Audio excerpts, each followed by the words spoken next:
Hello friends, स्वागत है आप सभी लोगों का। आज हम लोग देखेंगे जेटेट का जो सिलेबस दिया गया है उसमें आप पेपर 2 में जब देखते हैं सामाजिक विज्ञान यानी सोशल साइंस, उसमें हिस्ट्री में एक टॉपिक है जिसमें आपको पढ़ना है भारत में जो है कंपनी शासन की स्थापना। डिटेल में समझेंगे establishment of company rule in India.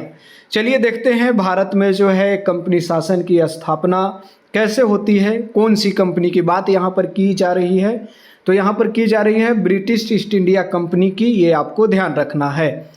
अब हम बात करेंगे आखिरकार एक कंपनी कैसे भारत पर शासन करने लगी, कारण क्या रहा, और पूरी चीज़ों को हम लोग समझेंगे। कंपनी कब स्थापना हुई, भारत में एंट्री कब मारा, राजा कौन था, उन धीरे धीरे जो है वो राजनीतिक कह सकते हैं मजबूती हासिल कैसे करने लगे, और अंततः जो है वो वह एक शासक बन के उभर गए भारत में, कारण क्या था, पूरा डिटेल में समझेंगे। मज़ा भी आएगा, सभी एग्ज़ाम के लिए इम्पोर्टेंट होगा, चाहे जो भी एग्ज़ाम कम्पिटिटिव दे रहे हो, जनरल भी आप देख सकते हैं, पूरा डिटेल में समझाएंगे, एकदम रोचक भी होगा। चलिए देख लेते हैं। सबसे पहले हम बात करें तो एक जो शहर था कस्तंतुनिया, कस्तंतुनिया की जब बात होती है तो कस्तंतुनिया पर क्या होता है, मुस्लिमों का आक्रमण होता है, मुस्लिमों के शासन के अधीन वो क्षेत्र आ जाता है। और जिस रास्ते से जो है एशिया से आपको यूरोप तक व्यापार होती थी, तो वो क्या चीज़ें हो रही है, वो व्यापार वाला जो रास्ता है बीच से कट गया। जब रास्ता कटा तो कुछ कारण थे, क्या कारण थे अभी हम समझेंगे। तो क्या होता है, भारत से जो है मसाला का अच्छा खासा व्यापार होता था, यूरोप जाता था भारत से। तो ये आप समझ सकते हैं जो यूरोपीय लोग हैं वो किस तरह से छटपट करने लगे। जैसे हम देखते हैं यहाँ पर एक मछली पानी के बिना जैसे तड़पती है, उसी तरह जो है यूरोपीय जो कंट्री हैं वो मसाले के बिना तड़प रहे थे। अब मान के चलिए कि आप जो है मसाला खाकर आदत हो गया है, चीज़ें टेस्टी लग रही है, आपको मसाला तो मिल नहीं रहा है, बीच में जो है रूट क्या हो जाता है, कब्जा होता है मुस्लिमों का, तो वो छटपट जो है करने लगता है। तो वहाँ पर क्या करते हैं उन लोग, जो है समुद्री रास्ता खोजने की ओर बढ़ जाते हैं, समुद्री रास्ता खोजने लगते हैं ताकि भारत पहुँचा जाए। ठीक है, भारत पहुँचा जाए। भारत पहुँचने के दरमियान में वो वेस्ट इंडीज पहुँच जाते हैं, ये ध्यान रखना है। वो सब अलग कहानी है। भारत की खोज में निकलते हैं तो पुर्तगाल का जो है एक नाविक कह सकते हैं, व्यापारी भी कह सकते हैं, वास्को डिगामा था, जो भारत पर पहुँचता है 1498 ईस्वी में। कालीकट बंदरगाह था, ये आपको ध्यान रखना, वहाँ का राजा जुमिरिन था, वहाँ पर पहुँचता है। ये चीज़ें हम बेसिक पहले आपको बता दिए रोचक कहानी बनाने के लिए। अब हम समझेंगे चीज़ों को, डिटेल में समझेंगे। भारत में एक हम कह सकते हैं ब्रिटिश ईस्ट इंडिया ही कंपनी नहीं आया था, यहाँ पर पुर्तगाल सबसे पहले आए थे। आपसे पूछ सकता है क्वेश्चन कि भारत में जो है पहला कौन सा कंपनी भारत में आया, तो ये थे पुर्तगाल। और जो है अलग अलग आए, डच आए, डेनिश आए, फिर कह सकते हैं फ्रांसीसी सबसे लास्ट में आए थे 1664 में। और फ्रांसीसी की बात करें, ये पहले चलियो गए थे, एक युद्ध हुआ था, अभी चर्चा हम करेंगे उस पर डिटेल में। तो चलिए देखते हैं यहाँ पर यूरोपीय कंपनियों का आगमन देखते हैं भारत में। 15वीं और 16वीं शताब्दी में जो है यूरोपीय देशों से भारत के साथ व्यापार शुरू किया, ये आपको ध्यान रखना है। सबसे पहले अगर हम लोग बात करें तो पुर्तगाल जो है भारत आए थे। पुर्तगाल की जब हम बात करते हैं तो 1498 ईस्वी में क्या है, ये भारत आते हैं पुर्तगाली लोग। इसके बाद डच आते हैं, 1605 की बात करें तो डच हो गए। 1600 ईस्वी में जो है ब्रिटिश ईस्ट इंडिया कंपनी का स्थापना होता है, डेनिश हैं, फ्रांसीसी हैं। अंतिम यहाँ पर दो इम्पोर्टेंट है, पहला पुर्तगाल जो है सबसे शुरू आए थे और सबसे लास्ट में फ्रांसीसी आए, ये आपको ध्यान रखना है। अब हम लोग चलेंगे, बेसिकली हम लोग को पढ़ना है ब्रिटिश ईस्ट इंडिया कंपनी। अब क्या होता है यूरोप में, अगर हम लोग बात करें यहाँ से मसाला ले जाकर वहाँ पर जब बेचा जा रहा है तो एक मोटा मुनाफा मिल रहा था आपको पुर्तगालियों को। जब मोटा मुनाफा मिल रहा था तो वहाँ के जो दूसरे देश हैं वो भी जो है इसे चाहे कि हम भी इसमें व्यापार में शामिल होएं और जो है अच्छा खासा मुनाफा कमाएं, मोटा रकम कमाएं। तो उनका भी लालच बढ़ा और भारत की ओर बढ़े धीरे धीरे। तो अब चलते हैं हम लोग ब्रिटिश ईस्ट इंडिया कंपनी की स्थापना की ओर। तो स्थापना इसका 1600 ईस्वी में हुआ था, ये आपको ध्यान रखना है।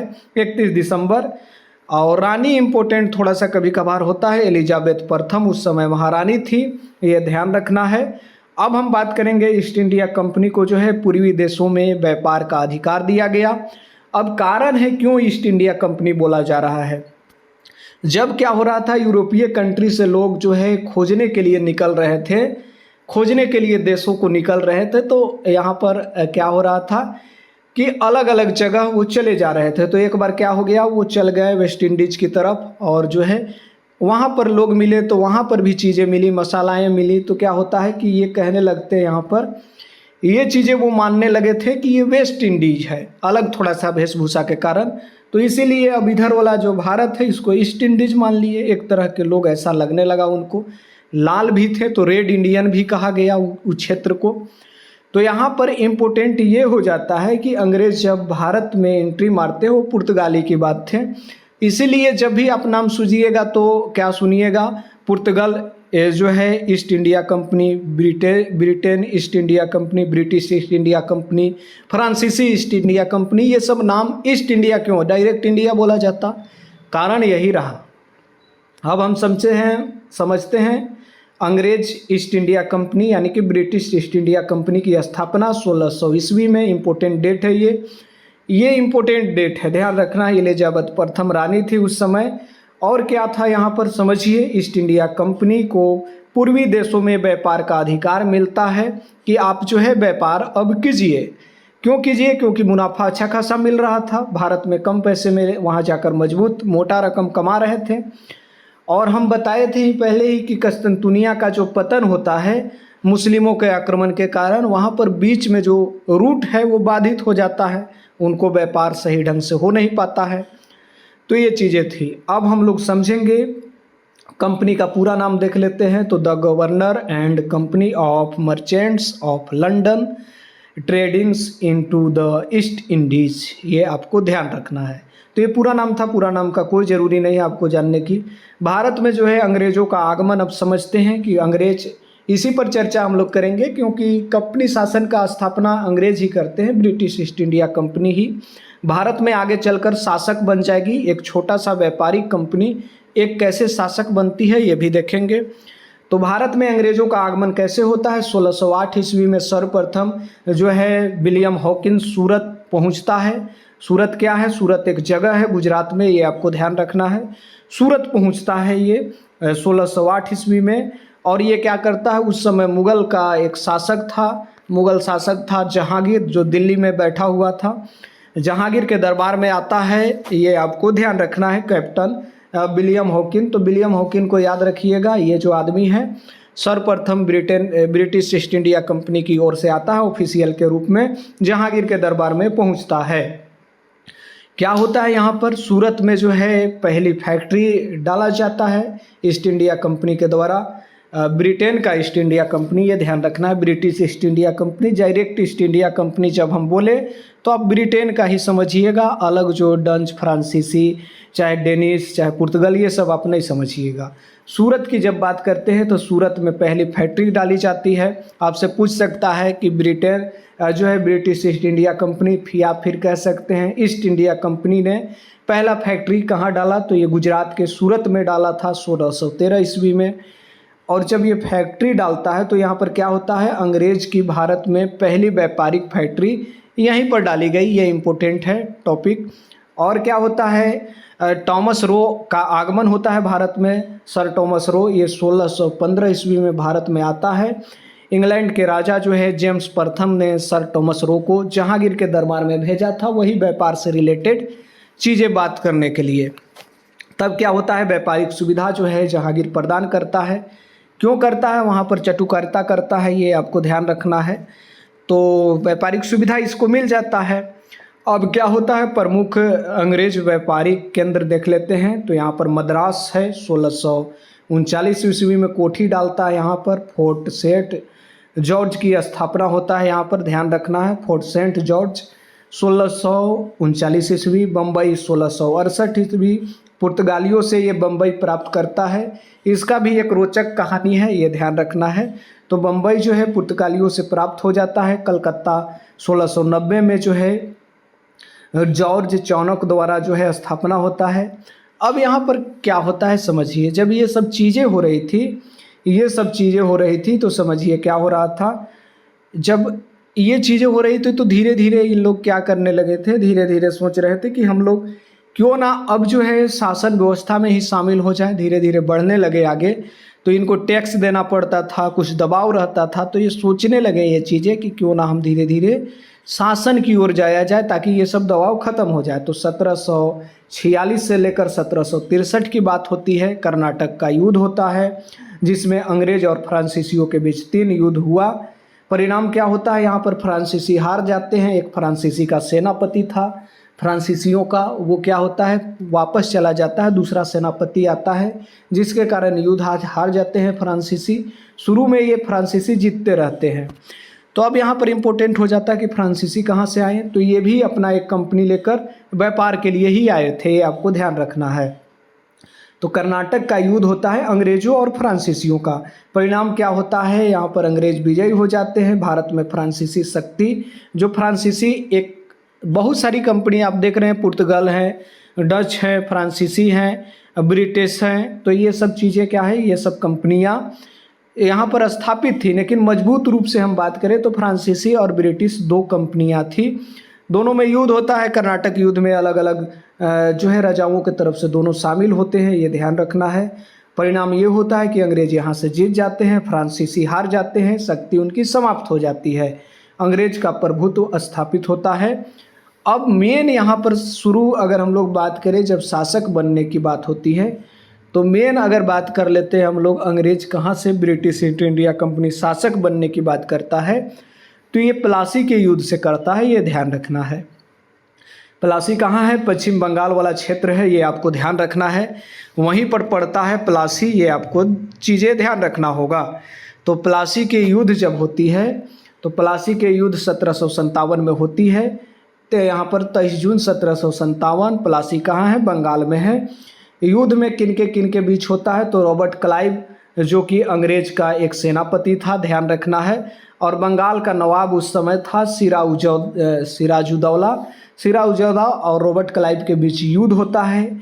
इसमें सिराजुद्दौला के सेनापति एक रहता है मीर जाफर, वो विश्वासघात करता है और प्लासी के युद्ध सिराजुद्दौला हारता है, ये आपको ध्यान रखना है। जब ये हार जाता है मीर जाफर के विश्वासघात के कारण, क्योंकि यहाँ पर केवल अगर बात करें तो मीर जाफर जो सेनापति है वो लड़ने से ही इनकार कर देता है, युद्ध भूमि में एक व्यक्ति धोखा देता है, तो ये मीर सिराजुद्दौला हारता है। और यहाँ पर बात करें तो कई कारण रही थी, रॉबर्ट क्लाइव और सिराजुद्दौला के बीच युद्ध टन मन था दोनों के बीच, तो युद्ध होना तय था। और कंपनी भी चाहती थी कि जो है शासन का भागडोर अपने हाथ में आएगा, यानी कि बंगाल पर जो नियंत्रण करेगा वो वास्तविक, अगर बंगाल में जो है बहुत सारी चीज़ें थी तो मजबूत रूप से उभरेगा। तो यहाँ पर रॉबर्ट क्लाइव का जीतता है। परिणाम ये होता है कि अंग्रेज जो है पहली राजनीतिक विजय प्राप्त कर लेती है। भले ही अभी शासक वो नहीं बनी है, एक अपना कह सकते हैं रिमोट वाला शासक बैठा देता है यहाँ पर, ये आपको ध्यान रखना है। तो मीर जाफर को ही बनाता है। और क्या होता है, भारत में जो है कंपनी शासन की वास्तविक शुरुआत यहीं से हो जाती है, ये आपको ध्यान रखना है। जो प्लासी का युद्ध होता है इसमें रॉबर्ट क्लाइव इम्पोर्टेंट है, अंग्रेजी अधिकारी है, ये सेनापति है। तो रॉबर्ट क्लाइव आपसे पूछ सकता है प्लासी के युद्ध के समय अंग्रेजी सेना का नेतृत्व कौन कर रहा था, तो अंग्रेजी सेना का नेतृत्व रॉबर्ट क्लाइव कर रहा था और बंगाल का नेतृत्व कर रहा था सिराजुद्दौला, जो बंगाल का नवाब था उस समय। अब हम चलेंगे आगे बढ़ेंगे। विश्वासघात मीर जाफर किया था, अंग्रेज जीता। अब जब बंगाल जीतता है वो, तो क्या होता है वहाँ पर, जब बंगाल वो जीत लेता है तो बक्सर का युद्ध होता है। धीरे धीरे देखिए कैसे हो रहा है, पहले बंगाल को जीत लिया, फिर बक्सर को जीतेगा। 22 अक्टूबर 1764 की बात होती है। तो क्या होता है यहाँ पर, बक्सर जो अभी फिलहाल बिहार वाला जो क्षेत्र है वो बक्सर है, अंग्रेज के विरुद्ध यहाँ पर युद्ध होता है। इसमें आपको बंगाल का नवाब ही था यहाँ पर मीर कासिम, ये ध्यान रखना है। मीर कासिम हो गया, सिराजुद्दौला यहाँ पर शुजाउद्दौला हो गया। जो यहाँ पर बात करें तो ये आपको यहाँ पर शुजाउद्दौला हो गया और शाह आलम द्वितीय आपसे पूछ सकता है, इम्पोर्टेंट है शाह आलम द्वितीय। शाह आलम द्वितीय उस समय मुग़ल का शासक था। ये आपको ध्यान रखना है। यानी ये क्वेश्चन इम्पोर्टेंट बनता है कि जो है बक्सर के युद्ध के समय जो है मुगल शासक कौन था, तो ये शाह आलम द्वितीय था। ये आपको ध्यान रखना है। तो ये तीन लोग जो है, तीन लोग के सेना एक साथ लड़ रहे थे और एक तरफ जो है अंग्रेज था। ये तीनों परिणाम होता है कि तीनों हार जाते हैं। मीर कासिम हो, शुजा-उद-दौला हो, या फिर कह सकते हैं शाह आलम द्वितीय हो, ये तीनों हार जाता है युद्ध में, आपको जो है बक्सर का युद्ध में। अब जब पलासी तो पहले हार चुका था, दूसरा में बक्सर हार गया, यानी कि बंगाल और बिहार जो है भारत के जो शासक थे उसके नियंत्रण से अब निकलने लगा है। और यहाँ पर क्या हो रहा है, अंग्रेजी शासन यानी ब्रिटिश इंडिया कंपनी का वर्चस्व पूरा बढ़ गया है। जब बंगाल और बिहार पूरा क्षेत्र चला जाता है तो समझिए बातों को, परिणाम क्या होता है, अंग्रेज जो है इसमें विजय प्राप्त कर लेते हैं। तीनों की समूची सेना हार जाती है। यहाँ पर मीर कासिम की सेना, शुजा-उद-दौला की सेना, शाह आलम द्वितीय की सेना, और भारत में जो है अंग्रेज का जो है सत्ता मजबूत हो जाता है। अब बंगाल और बिहार किसके कंट्रोल में चला गया है, अंग्रेजों के कंट्रोल में चला जा रहा है। यहाँ पर सहायक संधि की जाती है कि आपने युद्ध क्यों किया, तो इम्पोर्टेंट है, आपसे पूछता है। सहायक संधि जो है की जाती है 1765 ईस्वी में, जिसे हम लोग कह सकते हैं इलाहाबाद की संधि। इलाहाबाद की संधि 1765 में होती है। रॉबर्ट क्लाइव जो है यहाँ पर उस समय रहता है। और जो है क्या होता है यहाँ पर समझिए, बंगाल, बिहार और उड़ीसा की दीवानी, राजस्व वसूली ले लिया जाता है, ये चीज़ें हैं। द्वैध शासन वाला बात आता है। द्वैध शासन क्या है ये थोड़ा सा समझते हैं। डुअल गवर्नमेंट की बात होती है। द्वैध शासन लागू किया था यहाँ पर रॉबर्ट क्लाइव ने, 1665 ईस्वी की बात है। इसमें क्या व्यवस्था थी, राजस्व का जो है वसूली कंपनी करेगा, यानी कि जो है पैसा कौड़ी जो आता है, जहाँ से आय का जो स्रोत है उसको कंपनी देखेगी, और प्रशासन जो है पुलिस व्यवस्था कहाँ गलत हो रहा है सही हो रहा है, प्रशासन नवाब दे करेगा। ये चीज़ें क्या चीज़ है, द्वैध शासन असफल हो गया। असफल होने का कारण था कि पैसा कौड़ी खाली कंपनी को जा रहा था, प्रशासन है जो यहाँ पर नवाब लोग देख रहे थे। तो द्वैध शासन जो लगाया था, ये इम्पोर्टेंट है कि द्वैध शासन किसने लगाया, तो रॉबर्ट क्लाइव ने लगाया था, जो कि असफल रहा पूरा पूरी, और 1772 में इसे समाप्त भी कर दिया गया है वारेन हेस्टिंग के द्वारा। अब बात करते हैं रेगुलेटिंग एक्ट 1773 का, ये क्या चीज़ें हैं। 1773 में जो है पहला संवैधानिक कानून बनता है। बंगाल का गवर्नर से गवर्नर जनरल हो जाता है। प्रथम गवर्नर जनरल आपको वारेन हेस्टिंग है। इम्पोर्टेंट हो जाता है, यहाँ पर पूछता है क्वेश्चन कि प्रथम गवर्नर जनरल कौन था, तो वारेन हेस्टिंग हो जाएगा। अब क्या होता है, सर्वोच्च न्यायालय का स्थापना होता है 1774 में। कलकत्ता प्रथम मुख्य न्यायाधीश की बात करें तो एलिजा इम्पे थे। अब है पिस्ट इंडिया, यहाँ पर पिस्ट इंडिया एक्ट की जब हम बात करते हैं 1784।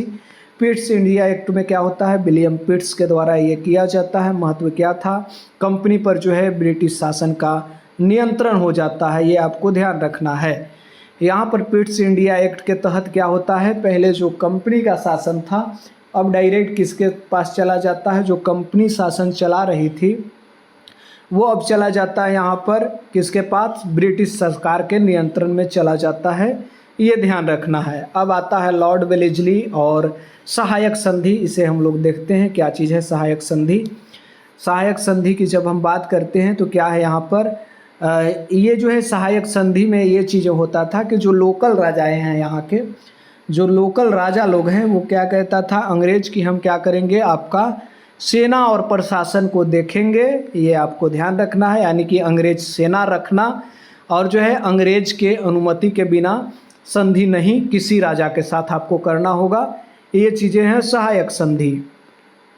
सहायक संधि ये कहता था कि हम जो है आपके साथ कोई युद्ध होगा तो हम रहेंगे, हमारी सेना रहेगी, आपको जो है लेकिन ये चीज़ करना होगा कि आप किसी के साथ संधि नहीं कर सकते हैं। आप आता है डलहौजी और व्यक्तिगत सिद्धांत, ये ध्यान रखना है। व्यक्तिगत सिद्धांत की बात करते हैं डलहौजी की, तो ये 1848 की बात है। यहाँ पर क्या होता है, उत्तराधिकारी ना होने पर जो है राज अंग्रेजों को मिल जाएगा, ये डलहौजी को है, ये हड़प नीति वाला मामला है।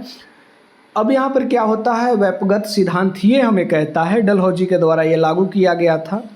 ये कहता था कि जो भी राजा है जो भी राजा है उसका अपना बेटा नहीं है तो क्या हो जाएगा, उसका राज जो है समाप्त कर दिया जाएगा।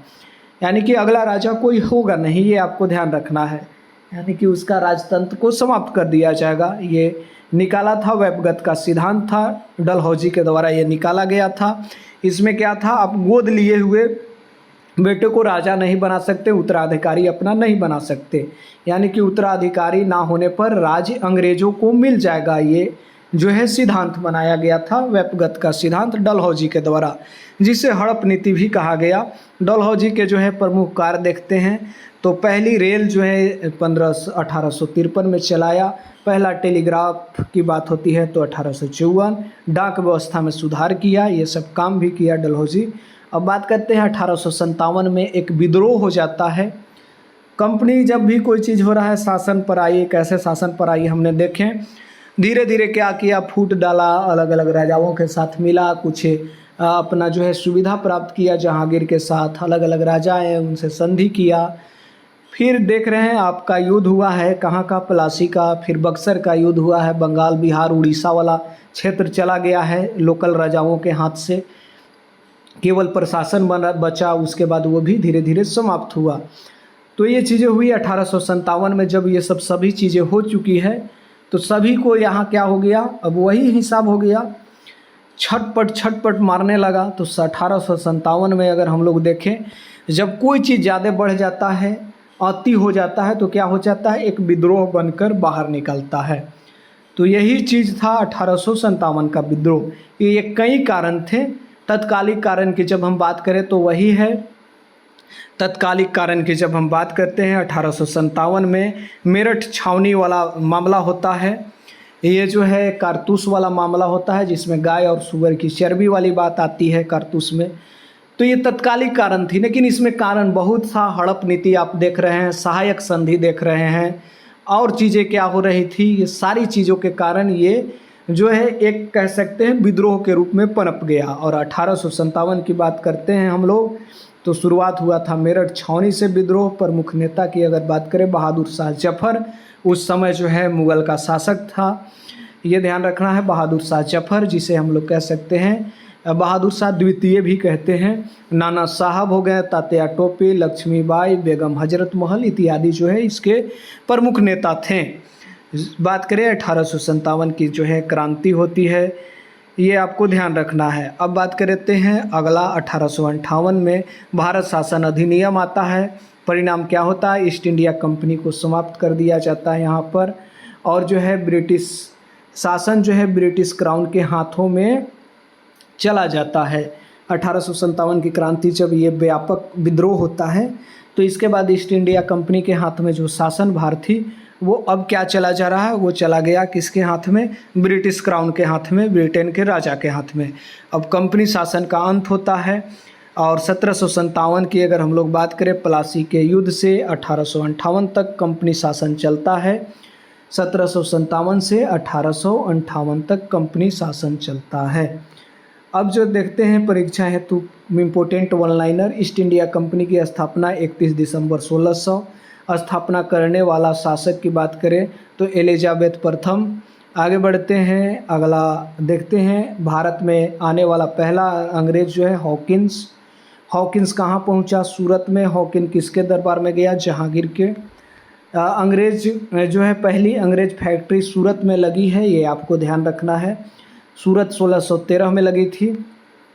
टॉमस रो की बात करें 1615 में आया था। टॉमस रो आया था जेम्स प्रथम के दूत के रूप में। जेम्स प्रथम उस समय राजा था। मद्रास की स्थापना 1639 में। आगे बढ़ते हैं, फोर्ट सेंट जॉर्ज की कहाँ है, ये मद्रास में है।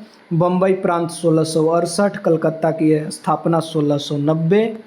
आगे बढ़ते हैं, कलकत्ता का संस्थापक देखें बात करें तो स्थापक ये जो है जॉब चार्नक है।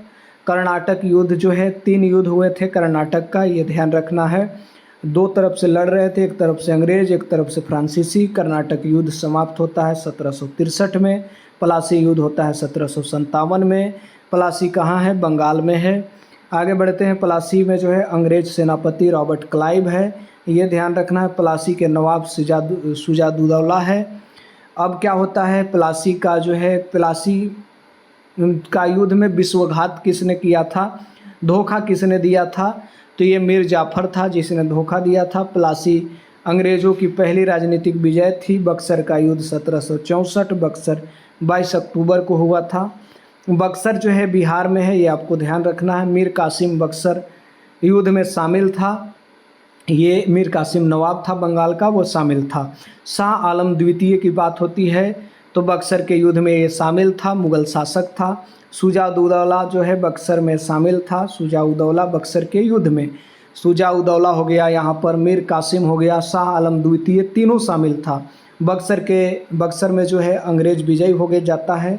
इलाहाबाद की संधि 1765 में होती है। इलाहाबाद संधि करने वाला रॉबर्ट क्लाइव था। आगे बढ़ते हैं, उसी तरह बात कर लें अगला क्वेश्चन। तो दीवानी का अधिकार 1765, दीवानी अधिकार बंगाल, बिहार और उड़ीसा के मिले। द्वैत शासन 1765 में लागू हुआ, द्वैत शासन 1772 में समाप्त। अब यहाँ पर समाप्त करने वाला जो वारेन हेस्टिंग था, रेगुलेटिंग एक्ट 1763, पहला गवर्नर जनरल वारेन हेस्टिंग था। आगे बढ़ते हैं, सुप्रीम कोर्ट जो है 1774 में कलकत्ता में स्थापित हुआ। प्रथम मुख्य न्यायाधीश एलिजा एम्पे था। Pitt's India act 1784। सहायक संधि वेलेस्ली ने किया था। सहायक संधि लागू हुआ 1798 में। व्यपगत सिद्धांत यानी कि हड़प नीति डलहौजी किया था। पहली रेल 1853 में, पहली टेलीग्राफ सेवा 1854 में। और जो है विद्रोह कहाँ से हुआ था, मेरठ की छावनी से शुरू हुआ था। 1857 का जो है प्रतीक के रूप में लिया गया था बहादुर शाह जफर को। इसके जगह दूसरे कोई लड़ रहे थे। बहादुर शाह जफर उस समय बूढ़े हो गए थे। भारत का जो है शासन अधिनियम 1858 था। अब आगे चलते हैं, ईस्ट इंडिया कंपनी का जो है शासन समाप्त हुआ 1858 में और जो है ब्रिटेन क्राउन के हाथ में चला गया शासन।